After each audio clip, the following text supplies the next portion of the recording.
பசுவை போல பொறுமையாக வாழ்வதற்கு உங்களுக்கு விருப்பம் இருந்தாலும் சில நேரங்களில் நாம் கோபத்தை வெளிப்படுத்தி தான் ஆக வேண்டும். கோபத்தை வெளிப்படுத்தினா ஒரு நல்ல காரியம் நடக்குது அப்படின்னா நீங்கள் கோபப்படுங்க. பணக்காரங்களுக்கு கோபம் என்பது அழகு, பெண்களுக்கு கோபம் என்பது அழகு. பெண்கள் கோபத்தை தன் பாதுகாப்பு கவசமாக பயன்படுத்தி கொள்வார்கள்.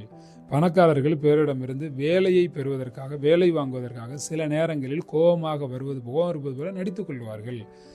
கோபம் எப்படி இருக்கணும்னா, நீங்கள் கோவப்பட்டால் எதிர இருக்கிறவர் இவர் நியாயமாக தானே கோவப்படுறாரு, நம்ம இதை செய்யலையே அதனால தானே கோவப்படுறாருன்னு அவர் புரிஞ்சுக்கிட்டு அங்கே ஒரு காரியம் நடக்கும் பொருட்டு அந்த கோபம் சரியான கோபம்.